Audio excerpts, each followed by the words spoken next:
Hello and welcome to Maximum Prince, the first talking book about the artist. It was written and researched by Keith Rodway, music is by Amanda Thompson and it's read by Sian Jones.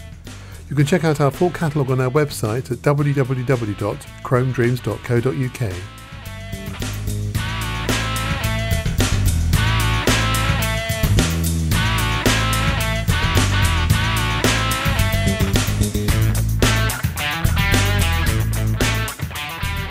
From the beginning, as I was coming into my own persona and understanding of who I was, I never talked down to my audience. And when you don't talk down to your audience, then they can grow with you.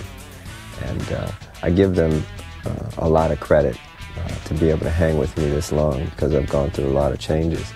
But they've allowed me to grow, and thus we can tackle some serious subjects and try to just be better human beings, all of us. Prince Nelson Rogers was one of the handful of artists who transformed pop music during the 1980s, dragging it out of the dreary state it had sunk to in the late 1970s, and breathing fresh life into it. Together with the other icons of the MTV generation, principally Madonna and Michael Jackson, Prince's energy and eccentricity brought a refreshing minimalism to a genre that had been allowed to grow fat and complacent. For the music business, the 1980s was a time of change. The development of new digital technologies saw CDs, cable and satellite television and pop videos transform the way music was recorded and consumed. And without MTV challenging FM radio as the dominant form of music marketing, artists like Prince may have been at a considerable disadvantage over his peers. It wasn't just his music that was transforming the very notion of pop, it was his visual flair and imagination that was equally important. Pop was no longer just to be heard, it was to be seen as well, and Prince was a distinctive and charismatic performer. It was just what MTV wanted, a pop star you couldn't take your eyes off. But while his reign as the Purple Prince of Pop seemed sure to last forever, it was the familiar problems with ego and wild ambition that were to prove his initial undoing. While never completely fading from view from the time of his first hit to the present day, Prince's profile throughout the 1990s was, to say the least, erratic. Pop's golden children, basking in the glow from all the exciting toys that the new digital media had to offer them, found new horizons to aspire to. Hip-hop, grunge and dance music all took their toll on the giants of the 1980s, and only Madonna seemed immune from the various pitfalls that would beset her only true rivals, Michael Jackson and Prince. And for Prince, there were other problems too. In 1996, after 18 years with Warner Brothers, the giant entertainment conglomerate, their relationship had degenerated to an embarrassing level. Prince, ever the obsessive control freak, had found himself unable to take control of his own musical output. He had been used to the idea that when he uttered a single sound, the world gasped with wonder and awe. Yet now it seemed as if it was only the faithful who still cared. Prince entered a long, painful period of exile from the hearts and minds of those who had elevated him to the status of a god. And then, in 2004, came a renaissance. Prince, who had inspired a whole new generation of musical pioneers, most notably the eccentric southern hip-hop duo Outkast, was back with a new album. The Prince story, it seemed, was far from over.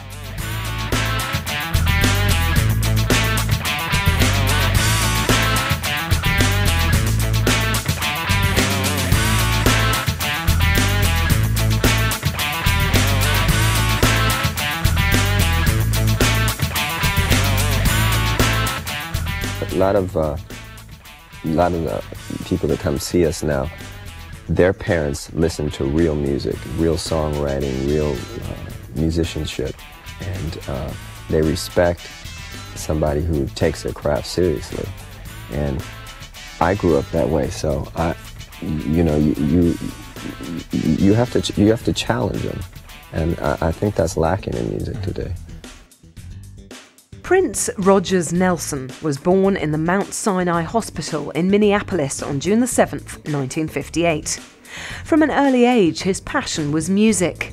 It seemed to run in the family. His father, John Nelson, was an accomplished jazz pianist, and his mother, Mattie, a jazz singer in the style of Billie Holiday. Prince, his parents and his 5 siblings, 4 of whom were from 3 different marriages, lived in a poor working class area of the city. Despite this, the family always seemed better dressed and better provided for than others in a similar situation, a sleight of hand owing to his father's pride and flamboyance. The young Prince was in every detail his father's son.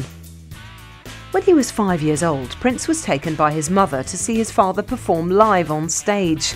From that moment on, he became obsessed with music.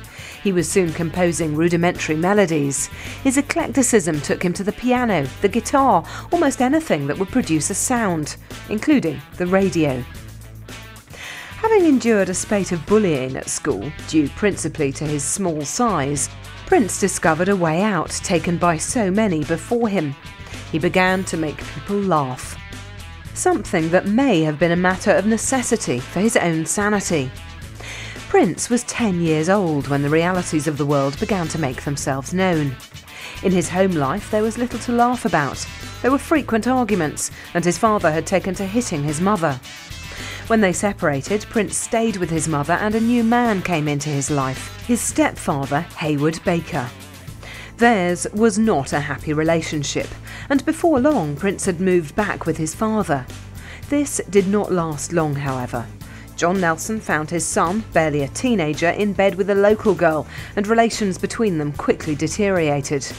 Thrown out of the house, Prince wandered from place to place, living briefly with friends and family members until he was eventually taken in by a kind-hearted woman named Bernadette Anderson, the mother of his best friend Andre. It was in the basement of her house that Prince's first band, Grand Central, took shape. Formed with his adoptive brother Andre and his long-term childhood friend Charles Smith, the group would gather in the seclusion of the dark basement and hammer out cover versions of songs by the icons of the day, Grand Funk Railroad, Santana, and especially Sly and the Family Stone. Sly Stone was the original deranged genius. Prodigiously talented, his unique style mixed soul, pop and early R&B into a heady mixture that became a point of reference for many artists like Prince, who could detect in Stone's muse endless new possibilities. Unlike Prince, however, Sly was hopelessly undisciplined. Wasted opportunities and bouts of mental instability effectively sabotaged his career. With the departure from Grand Central of Charles Smith, whose commitment to the band was deemed by the others as less than satisfactory, a new drummer was needed. Smith's replacement was Morris Day, who would later play a key role in one of Prince's side projects, Time. Renamed Champagne, the band began building a solid reputation on the local gig circuit. Yet for Prince, there were other moves afoot. Perhaps feeling constrained in a group setting, Prince sought out the opportunity to record solo. This may have served several purposes. A notorious disciplinarian and perfectionist, away from a band setting, Prince could have it all his own way. Accordingly, he quickly became a proficient guitarist, bassist and drummer. For now, there would be none of the problems associated with having around you people who either didn't see things your way or wanted their own contribution to be as valid as yours. Prince would do it all himself.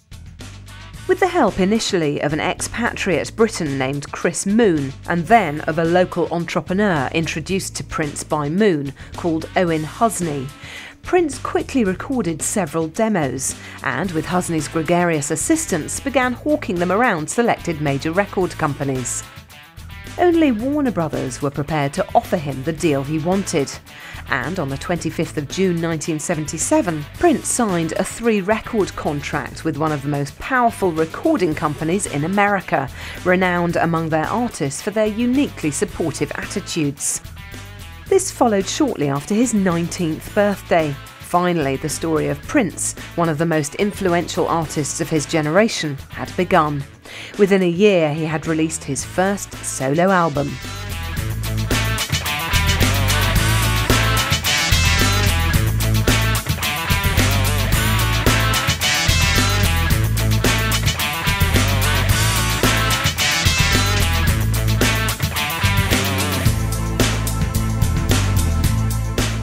anytime you have to rely on just raciness alone, you know, you can only, put it this way, you're going to get the audience you deserve, right? So when we were wearing more risque outfits, you know, when you're 21 years old, you're going to try stuff.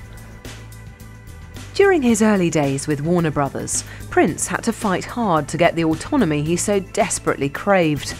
Warner, headed by Mo Ostin and Lenny Waronker, were experienced and pragmatic.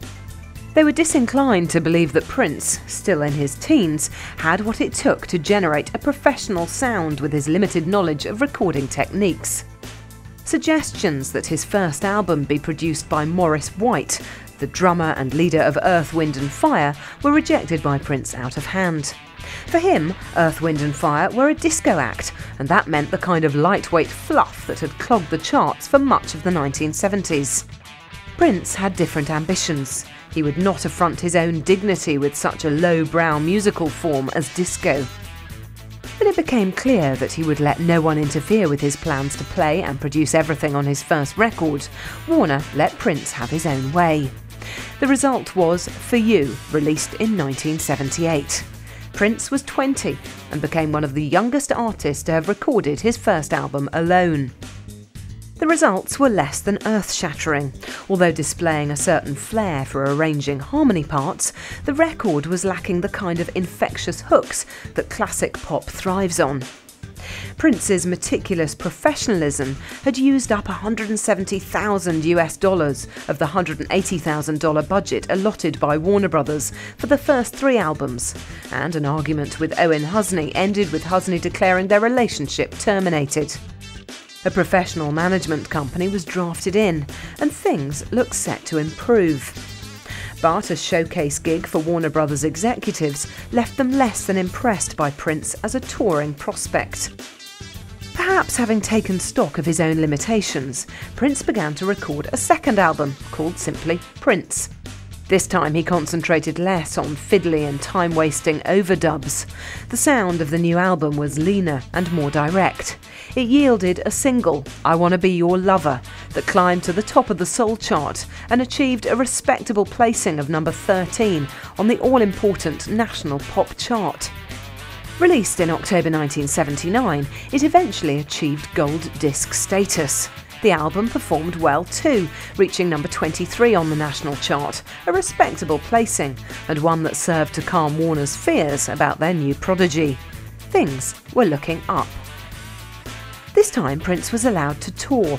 His band included keyboardists Gail Chapman and Matt Fink, guitarist Des Dickerson, Andre Anderson, now renamed Andrew Simone on bass, and was completed by drummer Bobby Rifkin. The tour was a success, but was cut short when Prince contracted pneumonia. Although the second album had performed well enough, Prince knew that there was something missing. The establishment of civil rights for black people in America during the 1950s and 60s had meant that African Americans now had their own distinctive culture that had achieved a certain amount of mainstream success. Artists like James Brown had introduced black pop music to a far wider audience than any of his peers. But was that to some extent a case of a white audience discovering the intense sexual energy of funk? There was seldom any two-way traffic, with black audiences favouring rock music. Before Prince, Jimi Hendrix was the most notable example of a black musician making headway in the white-dominated world of rock.